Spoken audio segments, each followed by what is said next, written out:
한때 일본 교회 성도들이 어떤 선교사님의 인솔로 우리나라를 방문한 적이 있었는데 우리 교회가 도움을 주곤 했습니다. 일본 교회 성도들이 한국에 오면 꼭 가보고 싶어 하는 장소 중에 하나가 화성에 있는 제암리 교회였습니다. 왜 그러는지 혹시 누가 짐작하십니까? 1919년 3월 1일 만세운동이 일어나고 난 뒤에 31일에 제암리에서도 만세운동이 일어났습니다. 2주 후 일본 헌병들이 제암리에 살고 있는 기독교인, 천도교인, 남자들 중에 15살 이상 된 사람들은 제암리 교회당에 모이라고 했습니다. 할 말이 있다고. 모이자 밖에서 문을 걸어 잠그고 석유를 끼얹고 불을 질렀습니다. 불길을 피해서 창문을 통해 나오려는 사람들은 일본 헌병들이 밖에서 총으로 죽였습니다. 이때 29명이 일본 헌병에 의해서 학살됐습니다. 이 사건하고 비슷한 것이 2차 세계대전 중에 러시아에서도 있었습니다. 러시아의 한 마을에 살고 있는 유대인들을 어린 아이, 어른 할 것 없이 전부 한 마을에, 한 그 건물에 모았습니다. 밖에서 문을 잠그고는 석유를 끼얹고 불을 질렀습니다. 이때도 창문을 통해서 밖으로 살려고 나오는 사람들은 밖에서 총으로 다 죽였습니다. 이때 이 잔인한 만행에 가담했던 독일 병사 한 사람이 부상을 입고 후방으로 후송이 됐습니다. 살 가망이 없다고 깨달은 이 독일군 병사가 위젠탈이라고 하는 독일 유대인 청년에게 자신이 어떤 만행을 저질렀는지 털어놓았습니다. 이 독일 병사는 유대인 누구에게라도 좀 자기가 저지른 죄를 고백하고 그 유대인으로부터 죽은 사람들은 용서한다 말할 수 없으니 죽은 사람들을 대신해서 자기에게 용서한다는 말을 좀 해주었으면 좋겠다. 이런 마음을 가지고 위젠탈을 바라보았습니다. 위젠탈을 향해서 용서한다 라고 하는 말을 듣고 싶어 한 이 독일 병사, 아주 앳된 얼굴의 이 독일 병사를 위젠탈이 어떻게 했는지 아십니까? 끝내 아무 말도 하지 않고 자기 손을 붙잡고 죽어가던 독일군 병사의 손을 뿌리치고 그 자리에서 나왔습니다. 위젠탈은 같은 동족 유대인들을 잔인하게 학살한 이 사람이 용서받지 못한 채 죽어가도록 내버려 둔 것이죠. 위젠탈이 나중에 이 일을 생각하면서 글을 쓴 뒤에 이렇게 질문했습니다. 그때 내가 나치 병사가 용서를 구하면서 자기를 바라보고 있었을 때 침묵하고 있었던 것이 잘한 일일까? 그런 일일까? 당신들이라면 어떻게 했겠는가? 저와 여러분이 위젠탈이라면 어떻게 했겠습니까? 2주 전에 용서받은 사람은 행복합니다 라고 설교했습니다. 하나님께서 우리 죄를 용서 못하실 게 없다, 용서 못하실 죄가 없다. 하나님이 우리 죄를 용서하셨다는 확신을 가지고 신앙생활을 하자라고 강조했는데요, 이렇게 용서받은 저와 여러분들은 나에게 잘못한 사람의 죄를 용서해 주어야 합니다. 용서하는 사람은 행복합니다. 오늘 설교하는 이유입니다. 3가지로 좀 살펴보려고 합니다. 첫 번째는 용서하지 않으면 보복하기가 쉽습니다. 15절을 보십시오. 요셉의 형제들이 그들의 아버지가 죽었음을 보고 말하되 요셉이 혹시 우리를 미워하여 우리가 그들에게 행한 모든 악을 다 갚지나 아니할까 하고, 요셉의 형들은 아버지 야곱이 죽자 요셉이 막강한 권력을 가지고 있는 애굽 총리였으니까 자신들에게 보복할까 봐 두려웠습니다. 요셉의 형들이 요셉에게 행한 악한 일이 무엇입니까? 창세기 37장 18절을 보십시오. 자기 동생을 죽이려고 했습니다. 나중에는 애굽 상인들에게 노예로 팔았지 않습니까? 왜 이렇게 죽이려다가 노예로 자기 동생을 팔았습니까? 미워했기 때문이죠. 왜 미워했습니까? 우리 창세기를 보면 요셉이 자기 형들의 잘못을 아버지 야곱에게 고자질하는 것이 나오죠. 아버지 야곱은 형제들 가운데 요셉을 특별히 사랑했습니다. 거기다가 요셉은 들으면 금방 이해할 수 있는 꿈 이야기를 2번이나 했어요. 마치 형들이 앞으로 동생인 요셉에게 엎드려 절하게 될 거다. 형들의 자존심을 굉장히 상하게 만들었습니다. 화나게 만들었어요. 여러분, 동생이 좀 이렇게 화나게 하고 자존심 상하게 했다 해서 죽이려 하고, 죽이지는 않았다 하더라도 종으로 파는 것, 이거 굉장한 보복 아닙니까?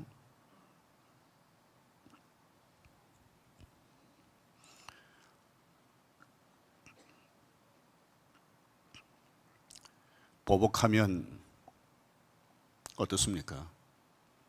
행복합니까? 복수가 끝난 뒤에 많은 사람들이 이렇게 말합니다. 내가 보복하면 기쁠 줄 알았다. 그런데 너무 허전하다.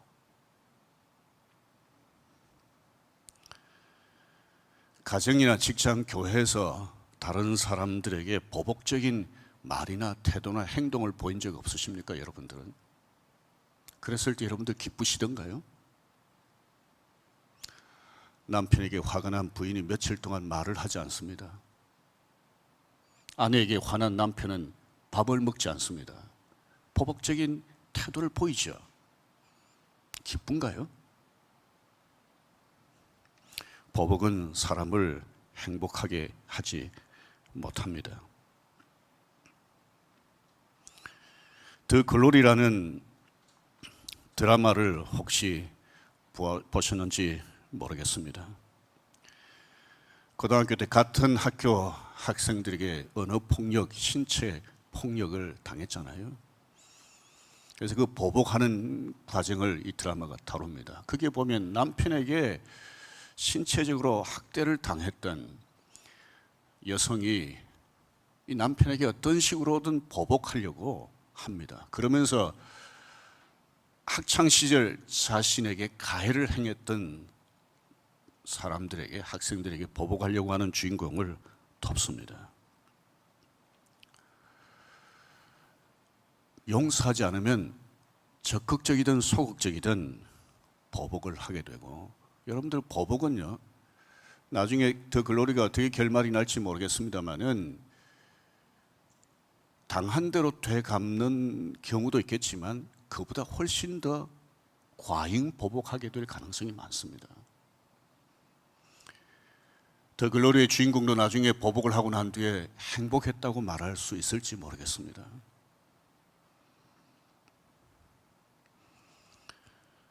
요셉의 형들도 한번 생각해 보십시오. 요셉을 죽이려다가 노예로 팔았습니다. 통쾌했을까요? 행복했을까요? 창세기 4장 21절을 보십시다. 애굽에 양식을 사러 왔을 때 애굽 총리가 자기들이 노예로 판 동생 요셉인 줄 알지 못하고 그 요셉 앞에서 형제들끼리 한 말입니다. 우리가 아우의 일로 말미암아 범죄하였도다. 그가 우리에게 애걸할 때에 그 마음의 괴로움을 보고도 듣지 아니하였으므로 이 괴로움이 우리에게 임하도다. 이 말에서 무엇을 엿볼 수 있습니까? 형들이 동생 요셉을 판 지 약 한 20년 뒤에 만난 거예요. 20년이 지났지만 동생을 노예로 판 것을 형들이 잊질 못하고 일종의 죄책감을 가지고 지난 세월을 보냈다는 걸 보여주지 않습니까? 17절 말씀 보십시오. 아버지 야곱이 죽자 형들이 요셉에게 사람을 보내 이렇게 말했습니다. 당신 아버지의 하나님의 종들인 우리 죄를 이제 용서하소서. 18절을 보면 형들이 직접 와서 동생 앞에 엎드려서 용서를 구하는 거죠.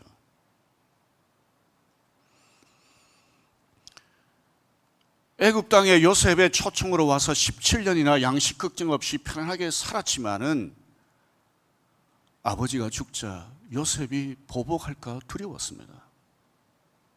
보복하면 행복하지 않습니다.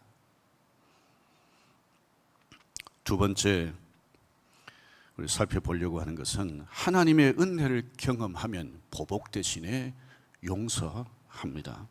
17절 다시 한번 보십시오. 우리 죄를 이제 용서하소서 하며 요셉이 그들이 그에게 하는 말을 들을 때에 같이 읽겠습니다. 울었더라. 제가 이 말씀을 읽으면서 여기서 좀 멈추게 됐습니다. 울었더라. 왜 울었을까 요셉이? 사실 이미 17년 전에 처음 양식 사러 왔을 때 자기가 누군지를 밝히고 난 뒤에 용서를 했어요. 근데 그 용서에 대한 확신을 갖지 못하고 아버지 돌아가시자 동생에게 보복당하지 않을까 하는 이 두려움을 여전히 가지고 있는 것을 보면서 요셉의 마음이 너무 아팠기 때문 아닐까요? 21절을 제가 읽겠습니다. 당신들은 두려워하지 마소서. 내가 당신들과 당신들의 자녀를 기르리라 하고 그들을 간곡한 말로 위로하였더라. 우리말로 간곡한 말이지만은 사실 이 말 속에는 용서에 대해서 의심하고 보복에 대한 두려움을 가지고 있는 형들에게 내가 이미 용서했습니다. 내가 보복하지 않습니다. 이걸 확신시켜주면서 안심하게 했다는 뜻입니다.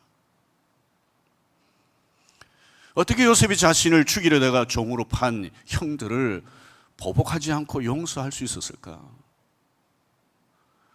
요셉은 얼마든지 보복할 힘이 있었습니다. 이전에 종으로 팔릴 때는 형들 10대 1이었어요. 그런데 지금은 비교할 수 없는 큰 힘을 가지고 있지 않습니까? 그런데 보복하지 않고 용서할 수 있었을까? 세월이 많이 지났기 때문일까요?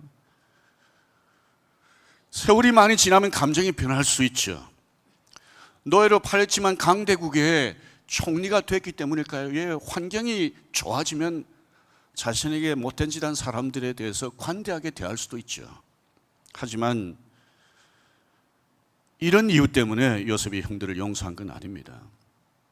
형들이 애굽에 양식을 사러 왔을 때 요셉이 형들에게 자신이 누구인지를 밝히면서 한 말을 보십시다. 창세기 45장 4절과 5절입니다. 나는 당신들의 아우 요셉이니 당신들이 애굽의 판자라. 당신들이 나를 이곳에 팔았다고 해서 근심하지 마소서. 한탄하지 마소서. 하나님이 생명을 구원하시려고 나를 당신들보다 먼저 보내셨나이다. 이게 팔았다는 것을 두 번이나 말합니다. 그러니까 세월이요, 아무리 오래 흘러도 자기에게 깊은 상처를 준 사람을 잊을 수가 없고요, 그 사람에 대한 감정 그 자체가 쉽게 변하지 않습니다. 하지만 요셉은 악한 형들을 용서했습니다. 아버지가 돌아가신 후에 한 말이 오늘 본문에 있는데 20절입니다. 같이 읽겠습니다. 당신들은 나를 해하려 하였으나 하나님은 그것을 선으로 바꾸사 오늘과 같이 많은 백성의 생명을 구원하게 하시려 하셨나니. 17년 전 처음 형들을 만나서 자신의 정체를 밝히면서 한 말과 사실은 같은 뜻입니다. 하나님 때문에 형들을 용서했다는 거죠. 형들을 용서할 수 있는 힘은 하나님께로부터 왔다는 겁니다. 이런 말을 우리 자주 하잖아요. 예수 믿으면 과거가 바뀐다고. 근데 정말 과거가 바뀝니까? 과거는 뭐 일어난 일이니까 과거 자체가 바뀌지는 않죠. 단지 과거에 대한 해석이 달라집니다. 하나님의 관점에서 보고 해석하는 거죠. 요셉이 그랬습니다. 요셉이 지금 형들 앞에서 뭐라고 말합니까? 하나님이 나를 당신들 앞서 보내셨다. 처음에 요셉은 자기 형들에 의해서 죽임당하려 하다가 노예로 팔린 것에 대해서 굉장히 형들에 대해서 나쁜 감정을 가지지 않았겠습니까? 그런데 지금 뭐라고 얘기하는 거예요? 당신들은 나를 팔았지만 당신들이 팔았다고 생각하나 사실은 하나님이 당신들 앞서서 나를 보내셨다. 이렇게 본 겁니다. 당신들은 나를 헤아려 했지만 하나님이 오히려 그것을 선으로 바꾸서 많은 사람들의 생명을 구하게 하셨다. 해석이 달라진 겁니다. 요셉이 처음부터 이렇게 해석했을까요? 아니라고 봅니다. 총리가 되고 난 뒤에 또 형들이 자기 앞에 와서 지난날 자기가 꿈꾸었던 그 꿈처럼 엎드려 절하는 것을 보면서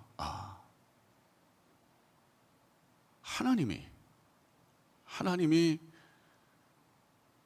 오묘한 섭리 가운데서 모든 것을 간섭하셨구나.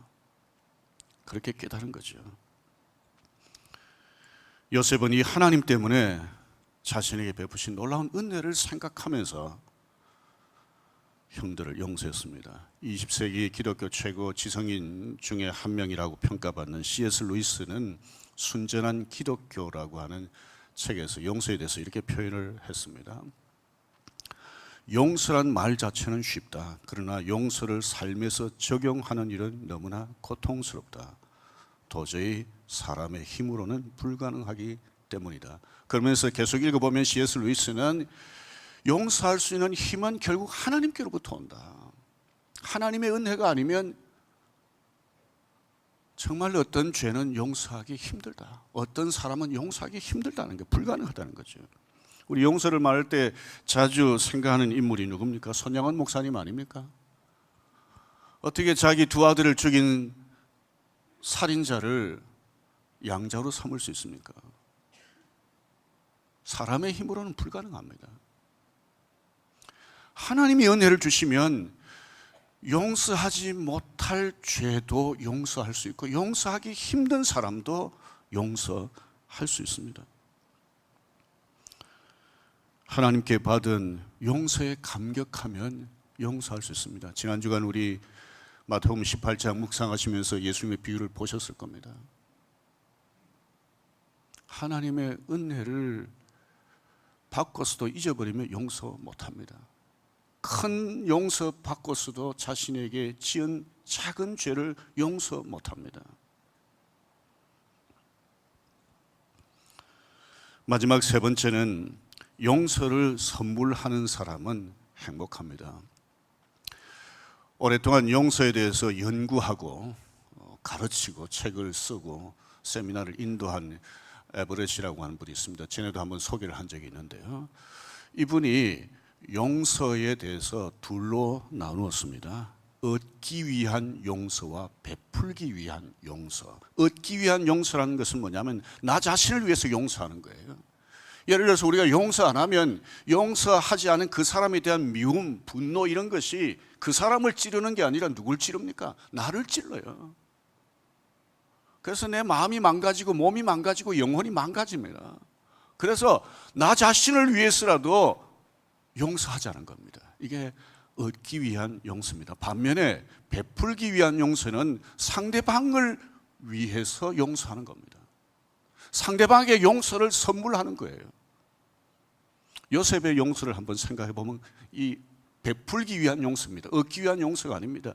요셉이 자기가 용서하지 않으면 형들을 용서하지 않으면 자기가 너무 괴로워가지고 나를 위해서라도 어쩔 수 없이 형들을 막 용서해야 되겠다 이렇게 용서한 게 아닙니다. 죄책감으로 두려워하고 있는 형들에게 정말 죄책감에서 벗어나서 자유할 수 있도록 행복할 수 있도록 하기 위해서 형들을 용서한 겁니다. 형들에게 용서를 선물한 거죠. 요셉의 용서는 하나님의 용서를 닮았습니다. 하나님의 용서를 생각해 보십시오. 하나님이 우리를 용서하지 않으시면 하나님이 너무 괴로워가지고 하나님 마음 편하자고 우리를 용서한 겁니까? 하나님께 용서를 받지 못하면 우리는 영원한 형벌을 피할 수가 없습니다. 하나님이 저와 여러분들을 위해서 용서를 선물하신 겁니다.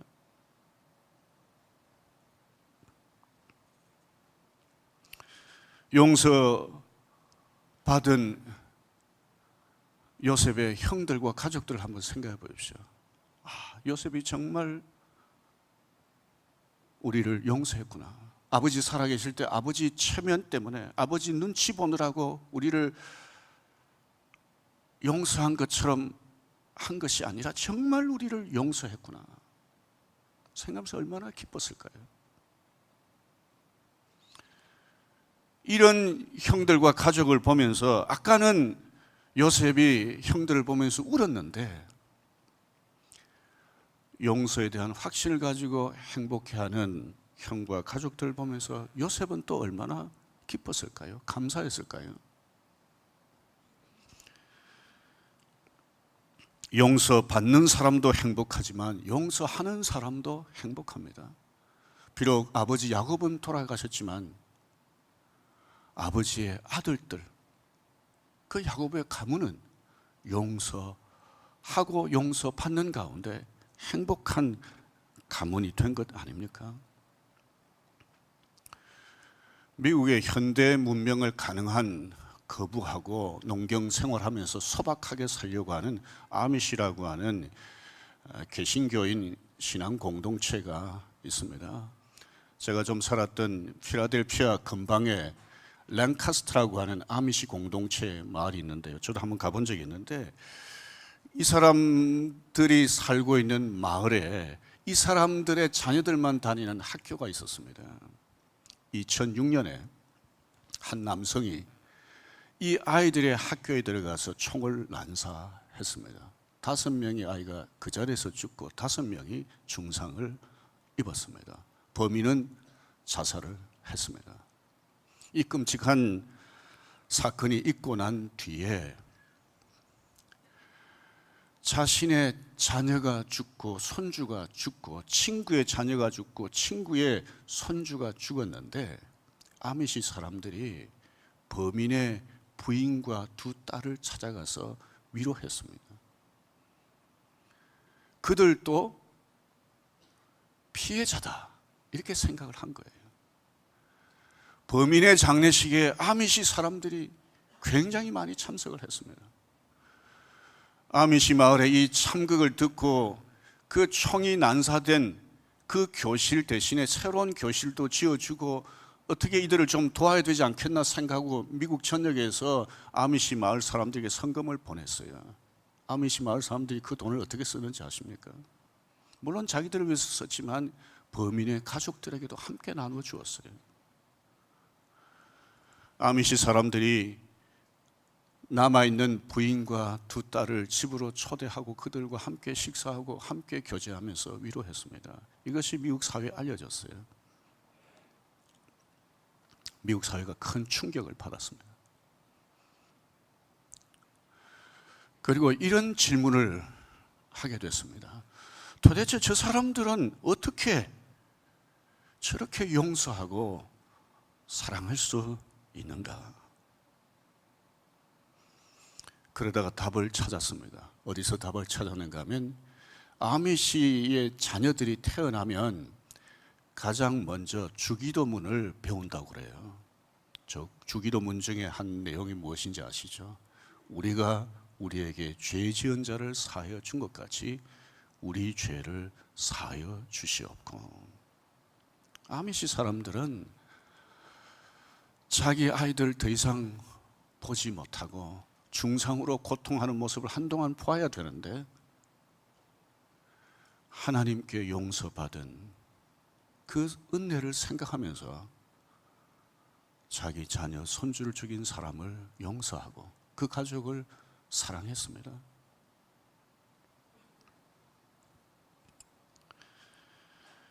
범인 가족이 얼마나 감사했을까요? 아미시 사람들도 용서를 선물할 수 있었다는 것에 대해서 감사했을 겁니다. 보복하는 사람은 행복하지 않습니다. 용서하는 사람이 행복합니다. 여러분들 이런 말 많이 들으셨을 거예요. 어떤 상담자가 자신에게 상담하러 오는 사람들에게 당신에게 상처 준 사람, 가장 상처를 많이 준 사람이 누구인가 물었을 때 누구라고 대답을 했다고 그럽니까? 아버지와 어머니입니다.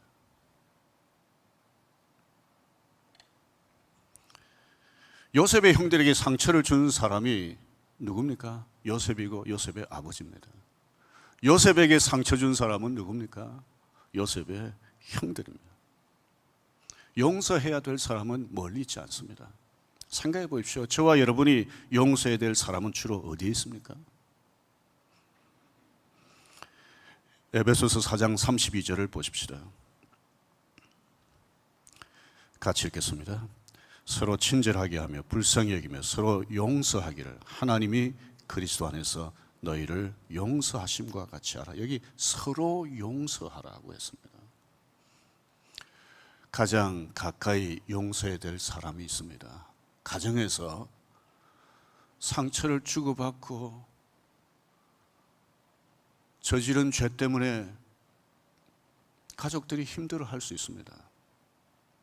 부부가 서로 솔직하게 받은 상처, 지은 죄에 대해서 말하고 서로 용서를 구하고 서로 용서하십시다. 부모와 자녀 사이도 마찬가지고요. 형제와 자매 사이도 마찬가지고요. 고부 사이도 마찬가지고요. 용서를 선물하십시다. 요셉처럼 보복 대신에 서로 용서를 선택하고 용서를 선물하면 어떨까요? 부부가 행복하지 않겠습니까? 가정이 행복하지 않겠습니까? 또 교회도 용서해야 될 사람들이 있을 수 있죠. 왜 그렇습니까? 종합병원에 다양한 환자들이 모이는 것처럼 교회에 다양한 사람들이 있습니다. 다양한 죄성을 가진 죄인들이 교회 안에 모여 있습니다. 33주년을 맞은 우리 비스홈 교회도 다양한 죄인들의 공동체입니다. 한편으로는 하나님께 용서받은 사람들의 공동체지만 또 다른 한편으로는 용서가 필요한 죄인들의 공동체입니다.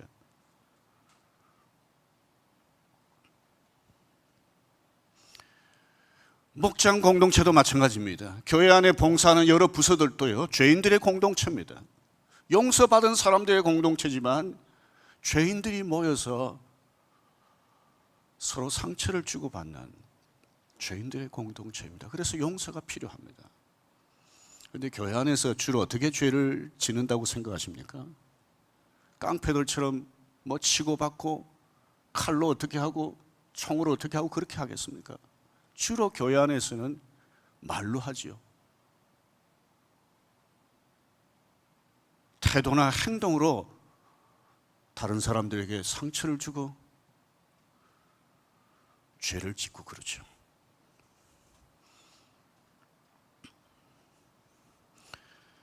비스홈 교회는 하나님의 닮은 요셉처럼 교회 안에서 용서하십시다.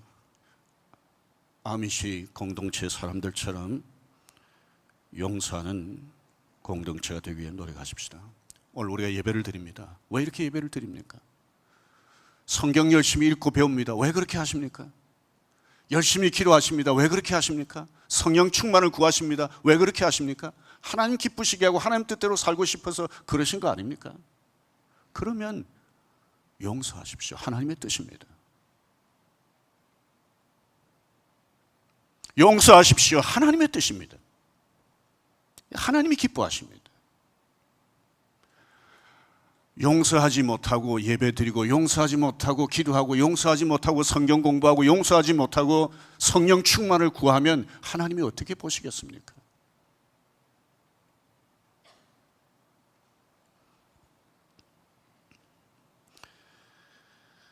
보복 대신 용서를 선택하고 용서를 선물하십시다. 세상 사람들 가운데는 술 마시고 용서하는 경우가 있잖아요.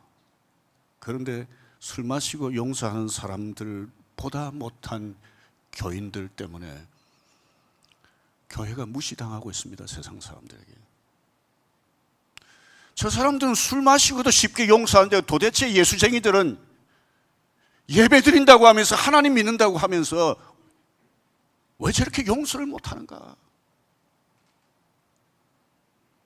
사람들이 교회를 비웃습니다. 그리스도인들을 비웃습니다. 오늘 우리가 요셉처럼 아미시 공동체처럼 다른 사람을 용서하면 세상 사람들이 우리를 두려워하게 될 겁니다. 그리고 질문하게 될 거예요. 저 사람들이 왜 우리하고 다른가? 우리가 용서 못하는 사람을 용서하고 우리가 용서 못하는 죄를 저 사람들은 용서하는가? 우리에게는 두 가지 욕망이 있습니다. 보복하고 싶어하는 욕망, 또 하나는 하나님의 뜻대로 용서하고 싶은 욕망. 저와 여러분들이 무엇을 선택해야 되겠습니까? 보복 대신에 용서를 선택함으로 행복한 신앙생활하는 저와 여러분들이 되었으면 합니다. 우리 교회가 보복 대신에 용서를 선택함으로 행복한 빛섬 교회가 되었으면 합니다.